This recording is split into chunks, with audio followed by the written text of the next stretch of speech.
Ужасот на војната и стивот на целосното физичко и морално распаѓање што таа безмилосно го ширеше, не го проявуваа само масовните убиства, туку неразделно го следеа и морбидните крвопролевања на джелатите од фашистичките орди, кои действуваа во таа дотогаш невидена агресија и тотална војна во името на новата цивилизација и новиот поредок. Ова е приказ колку за поединечните човечки судбини од нашето поднебје во виорот на Втората светска војна, толку и сведоштво за личниот и заедничкиот отпор, за надчовечкото отстојување пред окупаторскиот куршум и камшик. Ова е всушност вистинска приказна за раѓањето на еден феникс. Фениксот на слободата.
Во Белешкиот отред стасав негде во мај 1932 година.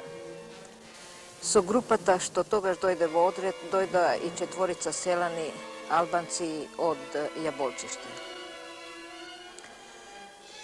Од Јаболчиште беше и Асим, кој што одржуваше врска со Долно и Горно Јаболчиште и со нашиот одред. И Беџет беше од Горња Јаболчиште, они беше курир и многу често го среќававме. Со Асим, кој беше извонредно паметен, многу и често разговаравме и еден ден се договоривме да појдеме во селото. Појдовме со Борис Таневски Луборич и кога дојдов у селото разбрав дека тие две села, Горно и Долно Јаболчиште, и Сливник, едно село кое што не е далеку од тие две села, воопште не ги исполнуваат наредбите на бугарската власт. Не им предават житото и ни една друга наредба не исполнуваат. Меѓутоа, многу работеа за одредот. Собираа храна, собираа оружје. Ми се чини дека во тоа време има веќе и воен комитет. Со Боро Лубирич почесто одевме во двете Јаболчишта, еднаш така ги посетивме и ги собравме и жените од селото. Жените од селото мислеа исто како и нивните мажи дека треба да се борат против окупаторот и сесебно помагаа нашето движение. Плетеа джемпери, чорапи, припремаа храна за одредот. Посебно се спомнувам за жената на Асим, која беше извонредно храбра и извонредно предузимлива жена. Јас према Јаболчиште и двете имам и посебно, треба да им изразам и една посебна благодарност за тоа што они ми помогнаа во една многу тешка ситуација во која се наоѓав. Беше тоа после борбата на Лисец. Во таа борба не изгубивме ниту еден човек, непријател изгуби околу 10 луѓе И по борбата се најдовме негде над селата, над горното и над долното Јаболчиште. Јас нешто се разболев и ми беше извонредно тешко, така што туку речи не можев повеќе да се движам. Селата беа полни со војници, планината беше исто така полна со бугарски војници, сепак решивме да останам во горно Јаболчиште. Останав со Благој Давков, кој беше со мене во одредот. И по известно време во горно Јаболчиште дојде Асим, не зеде и не одведе во една пештера и тамо не скри. Секој ден ни носеше храна и вести за движење на бугарските војници.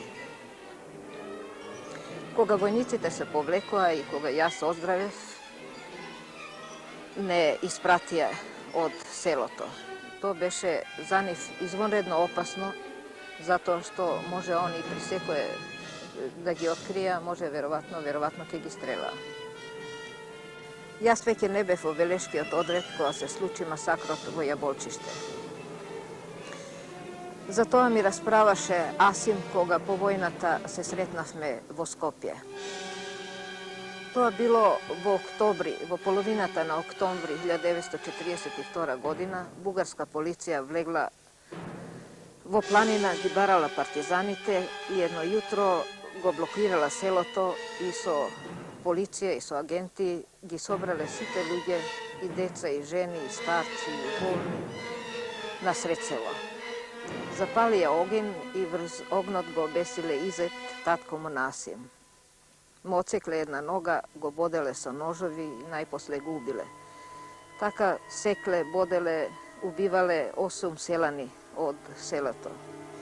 Пукале во децата пред мајките, за да ги натерат мајките да кажат кај се партизаните. Тој ден многу тепале, речи се го претепале целото село.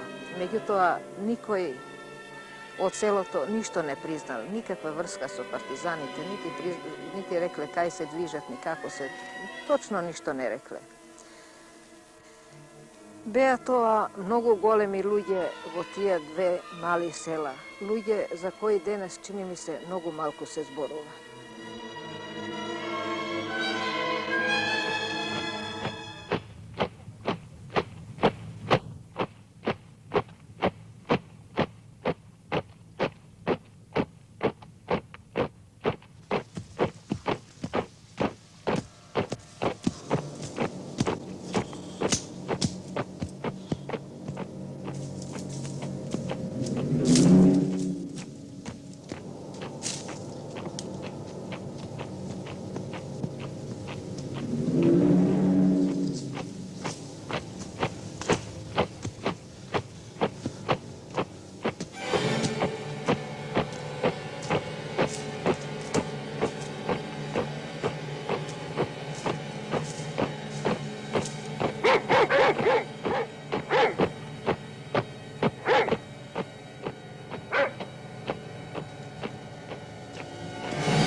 ovde u ova sela.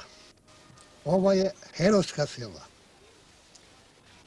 I 42. godina, znači, baš ne sećam u koja data. Беше to партизаните, кога крена од Велес и испадна у логор у Лисет. 42 година. У неколку време, значи, бугарите го открија тоа, значи тоа организација. И баш не сеќавам у која време, у која дата. Тоа е многу години. Као неписмени ние, не сме запишале.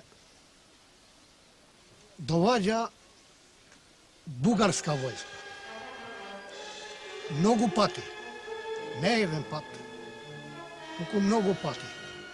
Ги собра овде селјаните со све деца, со све жени, во сред села, баш на кај што сме сега овде, на ова места. Многу пати се погодјаше и партизани овде на тоа време. А ние што правихме тоа? Значи, тие партизаните, како да не се разберат, да ги скриеме негде. Тие вршеа претрес. По селата, по куќите, по меѓите, по бавчите, по свекаде. И ние ги облечавме со женски алишта. И тие беа со нашите жени, додека поминаше тој претрес. И многу пати се погодеше така. До некој време, како што ти кажувам, у која дата, или у ова време беше, или понапред беше, дојда бугарската војска од Велес, од Скопје, од Прилеп и се наполнија овде, од свекаде, и ги собраа тие, значи, народот, мажите, баш на ова места, ноќе, и тепа околу 12 души. Од прво, кога почнале испод селата му, тој се викаше Абазов Јусуф. Значи го тепале и тепан го оставиле у куќата и куќата го запалиле и тоа така се горе у куќата. И од таде дошле, што нашле, племни, такви работи ги запалиле и дошле у селата и ги собрале народот овде. Што ти викам?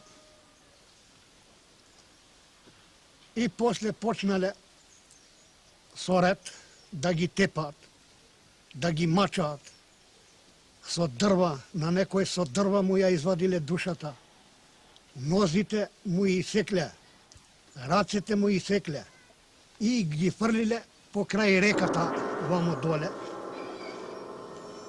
И после отишле да вршат претрес, пак кај куќата на Јусуф Абазов. И тамо уште 6 стрелеле кај нивната куќа. Тука беше стариот Мамудов Абас и некои жени, една жена беше од Горна Јаболчишта, дошла на гости тука и тоа се погодила. Тоа се вика Кадриова Анифелин. Не знам како. И тоа е стрелана. И баја ги друзи, она во историјата пишува, ги заборавив имињата нивни, значи седем души се тепани од нивната куќа. И после отишле кај татко му на Асима, Латифов Изет, и него го зеле од куќа до некој места, го стрелале, го фрлиле потпад. Најсе, овој Джемаилов Деар и него го зеле и него со дрва му ја извадиле душата.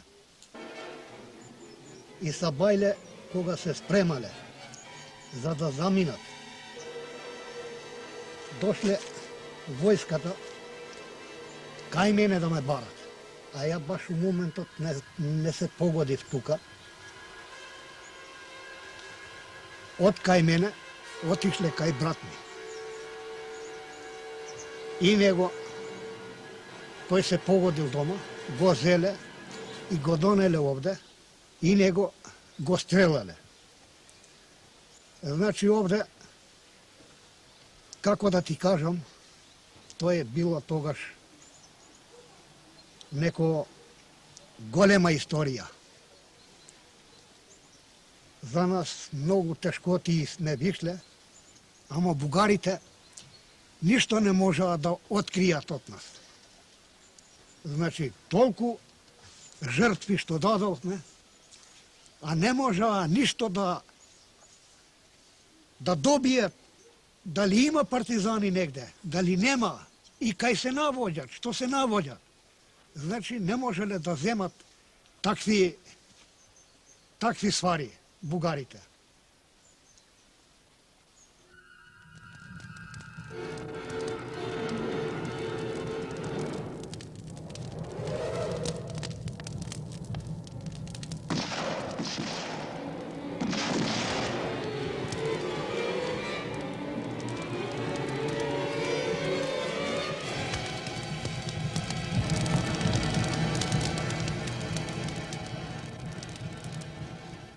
Сега јас се викам Мамудов Арсан Пашо. Тога овде, како што беше, како што видов, ја ќе кажам. Како каже Камер, кога дојдеа овде војската, со контраши, и контраши беа тук, не само војската. И ја еден Амди, тој е у Сливник. Не собраа овде и тој имаше еден командир од контрашите. Ме вика, слушај вамо, ја што ќе искам, има да ми донесеш. Имам 2 левера. Ако не ме фашта овој ќе ме фашта. Ќе ве ебам мамата. Ни рече, ја реко, што ќе искате, што ќе имаме, ќе донесеме. Ајде, рече, 8 овци сакам овде. Потрчаа младите, отидаа донесоа 8 овци овде. Тие овците, војската ги закла, ги онадија, и после се растурија, отидоа по тврлите, по колибите, се изгора. И човеци изгора тамо, и све, навечер дојдоа. Навечер, кога не собраете, тука беше општината, не собра сите мажите. Сите мажите и овде ги донесоа тие што ги тепа еден по еден. Тој Шукрија, кога почна да го тепаат, го испружија вака и го држат 8 души, не знам колку, и со раката со сакира му сечат. Вака. Бугарите, војската. После него го наде и го чисти, не знам кај го фрля вамо долу. И после па го знема овој Дар Джемаилов и него го тепа. После го знема овој Абас, татко на овој детето овде шо е, и него го тепа. Удрат, наоколо све војската со пушка стоја. Да не мрдат човек никако. и дада наредба тие командирите, еден човек ако видите да мрда дете, што било, само гаѓај. И тога народ веќе нема каде, без душа. И после тука ги турија натре у потонот у општината, беше на стара општина. И тамо чекаат сите да извадат еден по еден да изаколат.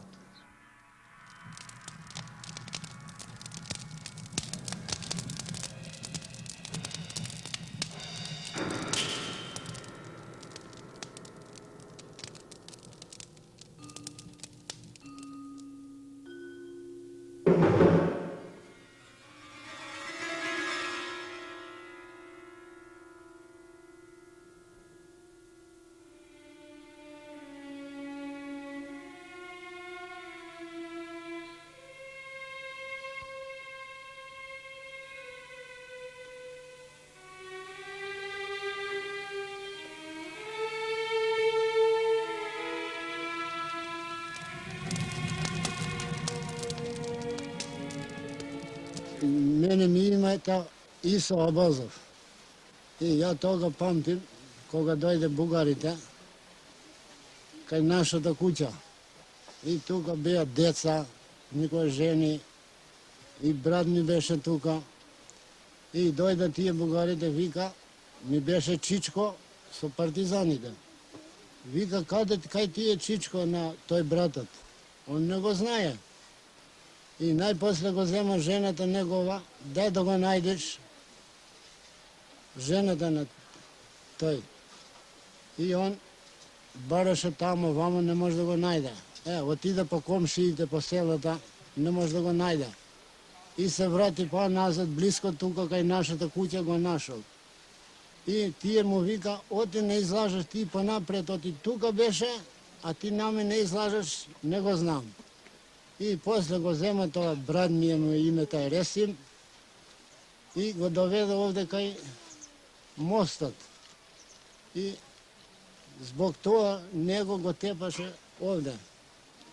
И од тука, после, отиде по реката надоле, си имаме мие племни тамо, куќи, и тие ги изгорат од тамо. И татко ми беше тамо мене кај племњата. Додека он уште жив беше, го тепаше, најпосле го пикнат у племњата и му затвори вратата и го изгорят, него уште е жив. А така он се изгори. Ние трети ден кога отидеме тамо да го бараме ништо не најдеме, само коцките.